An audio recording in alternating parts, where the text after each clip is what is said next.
Fala, investidores e investidoras! Dessa vez eu estou aqui com o prospecto da Redditor e para complementar as informações que eu passei no outro vídeo, falei rapidamente, mas sem o prospecto. Dessa vez eu vou falar com base nos números da empresa. Então, se você não viu o outro vídeo, vou deixar o link aqui na descrição. Assiste lá, assiste esse e aí você vai ter uma opinião minha do porquê que eu me interessei por esse IPO, mesmo que eu não goste de empresas que estão entrando na bolsa. Mas toda a trajetória da Redditor de crescimento e de reconhecimento da marca são fatores que me levaram a estudar os números da empresa e eu vou emitir a minha opinião, mas novamente não vou fazer qualquer tipo de recomendação. Nem adianta perguntar se vale a pena ou não entrar no IPO, porque o intuito desse vídeo aqui não é esse, é simplesmente mostrar os números da empresa e delinear o porquê que eu achei interessante. E se você ainda não é inscrito no canal, se inscreve aqui, deixa o seu joinha, vai ajudar bastante a trazer conteúdo para vocês. E sem mais delongas, bora pro vídeo. Bom, no outro vídeo eu fiz um panorama geral sobre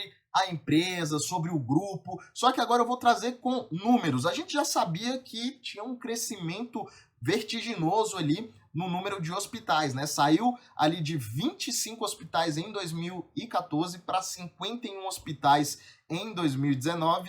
Isso dá um aumento gigantesco de gama de serviços para a Redditor. Só que, além desses 51 hospitais, um hospital está sob administração da Redditor, 100%. São cerca de 8.500 leitos que a rede detém hoje, tá? São 39 clínicas oncológicas, 11 laboratórios de análise, 54 unidades de diálise que estão localizadas majoritariamente nos estados de São Paulo e do Rio de Janeiro, porém o grupo detém uma forte presença também no Nordeste e no Distrito Federal, o que ajuda a ela ter capilaridade aí na distribuição regional dos seus serviços. E a tecnologia é uma forte aliada da Redditor, principalmente no que se trata dos processos internos de controle, de eficiência. Vou falar do NPS daqui a pouco, mas uma das tecnologias que chama muita atenção é exatamente a Smart Track, que é uma tecnologia desenvolvida internamente que tem um intuito ali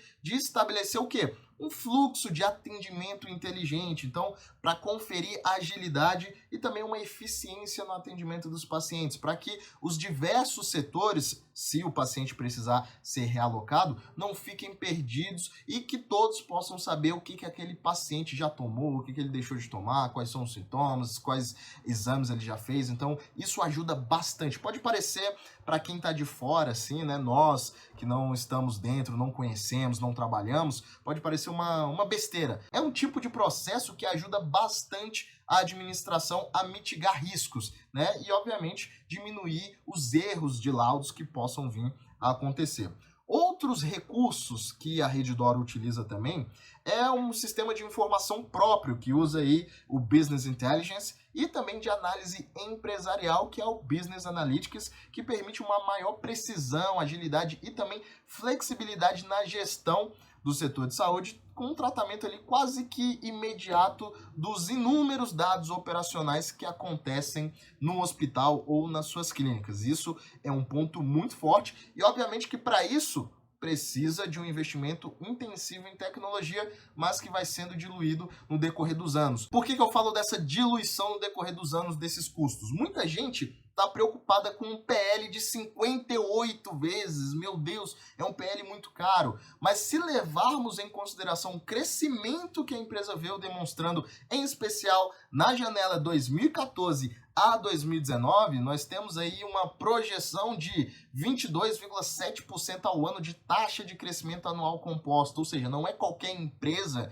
que consegue crescer em tamanha vertente e abocanhar tantas coisas no mercado. Por quê? O mercado ainda de hospitais é algo fragmentado, tá? E a Redditor, obviamente, no dinheiro que ela visa captar com a oferta do IPO, ela quer construir novos hospitais, comprar hospitais, clínicas, corretora de seguro, exatamente para ampliar a capilaridade dela, ou seja, ela quer entrar cada vez mais nos mercados de uma forma mais agressiva. Por quê? Porque isso vai ajudar a diluir esses custos. Então, nas projeções que foram feitas ali pela Levante, em 2031, o PL, se a empresa mantiver esse crescimento acelerado, o PL vai ficar na casa dos 7,4 vezes. Então, mostra que a empresa tem sim potencial para diluir os seus custos frente a essa operação.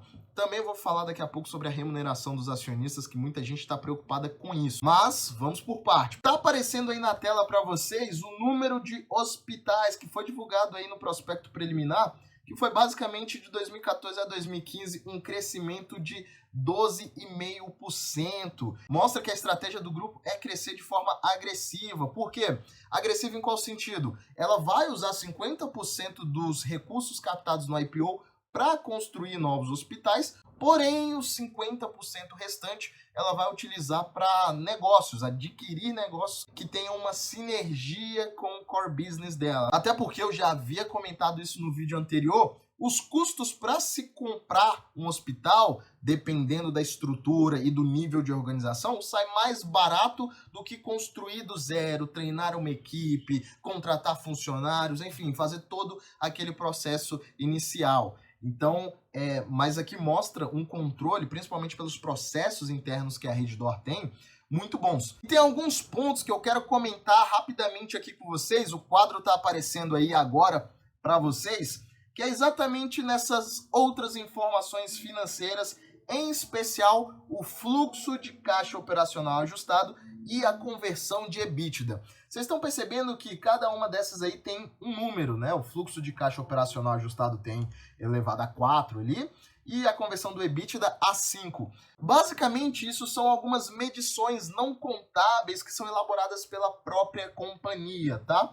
Em síntese, o fluxo de caixa operacional ajustado, ele não é reconhecido ali pela norma contábil, a IFRS, e a companhia utiliza o fluxo de caixa operacional ajustado exatamente para avaliar o desempenho financeiro das operações da rede, sem levar em consideração efeitos não operacionais ou não recorrentes. Então é exatamente avaliar o desempenho com base nas operações, sem os efeitos não recorrentes. Enquanto a conversão de EBITDA é utilizado para avaliar a capacidade de conversão em caixa do resultado operacional da empresa. Então, perceba o seguinte, a gente está vendo sim uma vertente do EBITDA, saiu ali de 2014 869 milhões para em 2019 3,4 bilhões. O fluxo de caixa operacional também foi aumentado, 771 milhões para 2,4 milhões. Porém, muita gente fala, mas a conversão de EBITDA, que seria o quanto que de fato virou caixa, diminuiu, saiu de 81% para 74%. Por que isso aconteceu? Lembre-se que no período de 2014 a 2019 a empresa esteve em uma ascensão, ou seja, ela fez aquisições, o que eventualmente aumentou a dívida líquida EBITDA dela. Então hoje a Redditor tem uma dívida líquida 3 vezes o EBITDA, o que está muito acima dos pares como a Apvida, como a Notre Dame. Porém, lembre-se, essas duas outras citadas, elas não têm lá um core business tão parecidos com a relação da Redditor, né? Elas não têm clínicas oncológicas, não têm hospitais, inclusive um sob administração. Então são coisas que você precisa levar em consideração, mas é o mais próximo que temos na Bolsa de Valores ao exercício, né? A atividade da Redditor. A gente está vendo uma dívida crescente exatamente para fazer frente a essa expansão. É quase como se a Redditor quisesse criar um monopólio dos hospitais, mas não só isso. A gente fala dos hospitais porque é onde ela tem forte presença, mas ela também tem clínicas e ela tem uma vasta extensão ali na parte de pesquisa. Ela investe bastante em conhecimento, que inclusive, tá? Eu acredito que isso, né, essa parte de pesquisa é um capex, e é um capex muito interessante para fazer a Redditor se destacar não só no Brasil, mas globalmente também, tá? A gente percebe que a receita líquida, eu já havia mencionado, ela é crescente, saiu de 4,9 bilhões em 2014 para 13,3 bilhões, porém o lucro, tá, não é um lucro tão expressivo. Se a gente levar em consideração que a remuneração dos acionistas está em 500 milhões e no ano passado inteiro o lucro foi de 1,1 bilhão, a gente tem quase ali 50% do lucro indo para uma distribuição ou uma remuneração para os conselheiros. E aí muita gente fica preocupado nessa parte exatamente porque os conselheiros ali, em sua maioria, são os membros da família, ou seja, é quase que um conselho familiar da família MOL. Então, Muita gente está preocupada porque essa remuneração é muito alta, mas essa remuneração está muito clara no plano de remuneração baseada em ações. Quando a gente fala desse número, na maioria das vezes a gente acha que a empresa vai ter um dispêndio disso, mas algo que me chamou muita atenção é exatamente um plano de ações restritas, que isso é o quê? Vou ler o que está no prospecto, tá? Consistem na promoção do estímulo e o incentivo da produtividade sustentável da companhia, a retenção e a permanência dos principais administradores, empregados e demais colaboradores com o propósito de mantê-los engajados e incentivados. E aí continua. Qual é o intuito disso? Obviamente que tem um limite, tá? Esse plano de ações restritas não pode ultrapassar 5% das ações de emissão da companhia, mas é um plano que estimula os grandes cérebros da empresa a continuarem, tá? As pessoas que de fato fizeram a empresa crescer, fizeram a empresa se expandir e ter essa qualidade toda, se mantenham dentro do negócio. Isso é muito interessante. Aqui, tá? É um dos pontos que a gente não tá vendo uma oferta secundária. A empresa tem um amplo reconhecimento não só dos colaboradores, mas também dos clientes, e isso pode ser medido pela NPS, que é o Net Promoter Score, que mede a satisfação dos clientes com relação aos serviços que foram prestados. E esse quadro que está aparecendo aí para vocês, eu peguei o quadro da Levante, porque a Levante fez uma média ali e exatamente deixar isso cada vez visual para vocês. Então a gente pode perceber que de 2017 a 2020 houve um crescimento na pontuação do NPS em 26 pontos percentuais. Isso mostra o quê? É uma melhora significativa, considerando que a empresa está atingindo altos níveis de excelência no serviço. Então, quando a gente pega também as avaliações do Google sobre os hospitais que a empresa tem, lembrando que essa consulta foi feita em 5 de setembro de 2020, a gente percebe aí que o hospital que detém, tá, a menor avaliação é o Hospital São Luís, em Itaim, que tem 4 pontos, tá? É uma escala de 0 a 5, então a gente percebe que é uma empresa que está muito acima ali dos níveis de satisfação. Obviamente que tem o poder da marca, liderança de mercado, tem aquele mercado fragmentado, mas o ponto primordial é exatamente o envelhecimento da população. O envelhecimento da população vem acompanhado de mais despesas, mais gastos com saúde, e é exatamente aí que a Redditor se beneficia. Lembra que eu falei da diluição de todos aqueles múltiplos altíssimos? É exatamente levando com base isso que a empresa está projetando. Taxa de envelhecimento no Brasil, ela vem acelerada, a despesa com saúde por faixa etária está aparecendo aqui. A gente percebe que quanto mais velha a população vai ficando, maiores são os gastos com saúde. Porque, sejamos sinceros, boa parte das receitas de um hospital vem das cirurgias realizadas. O impacto da pandemia em 2020 nos números da Redditor foi exatamente porque as cirurgias foram reduzidas. Então, isso, obviamente, impacta no nível de receita que o hospital vai tendo. Estou falando no caso específico dos hospitais, sem considerar as clínicas, obviamente. E aqui a gente tem uma análise comparativa entre as empresas do setor de saúde, que eu já havia mencionado, a Apvida, Notre Dame e também a Redditor, que esse quadro é uma elaboração da Levante. Então a gente pode perceber alguns números aqui, que a dívida líquida e EBITDA dos últimos 12 meses da Rede São Luís está exatamente em 3 vezes, porém a gente percebe também que não é uma das maiores margens, tanto bruta quanto uma margem EBITDA, né? A gente pode perceber que a Redditor São Luís, ela perde para a Apvida e para a Notre Dame, porém, a gente olha para o Enterprise Value, é uma das maiores, exatamente pela capilaridade. Vocês estão percebendo que eu estou falando muito disso, mas a penetração que a Redditor tem no mercado é bem maior do que a Apvida e Notre Dame, levando em consideração que quando a gente também olha para o Enterprise Value e EBITDA, ela tem quase 50 vezes, tá?